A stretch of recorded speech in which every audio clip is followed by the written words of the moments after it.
आसिका block बड़खोली समवाय सेवावती limited ठारे आरंभ है धान क्रय केन्द्र।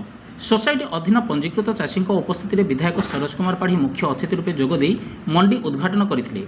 राज्य सरकार पक्षर धानर धार्य मूल्य साधारण श्रेणी धान 2396 टंका और इनपुट सहायता 731 टंका रखिंट। चाषी क्विंटाल पिछा 3100 टंका पाइबापी योग्य होता बेले आसिका ब्लॉक में पंजीकरण कर 8633 जन चाषी को धान विक्रय निमंते टोकेन व्यवस्था कर एआरसीसी विजय कुमार साहू। सरकार गाइडलाइन अनुଯାयी चाषी मान समस्त सुविधा सुजोग धान क्रय केन्द्र कर तहसिलदार संगीता सेन। राज्य सरकार चाषी मान सहित सबुबले अछंती एवं देइछंती प्रतिश्रुति पालन करुछंती उद्घाटक तथा विधायक सरोज कुमार पाढ़ी।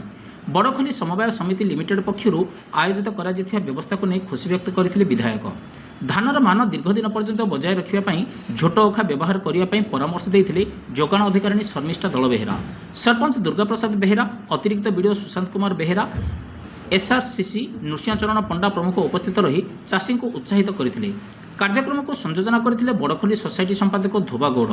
उक्त धान मंडी उद्घाटन पर्व में कान्हचरण स्वाई, सुशांत कुमार विश्वाल, अजित कुमार विशोई, शिवशंकर प्रधान, भालेश्वरी पात्र, कृष्णचंद्र स्वाई, बबुल कुमार साहू समेत डीईओ कान्हचरण गौड़, जितेन्द्र नाहक, सुनील कुमार स्वाई, महाप्रसाद विशोई, नारायण साहू प्रमुख उपस्थित रही कार्यक्रम को साफल्यमंडित करते। Bureau report.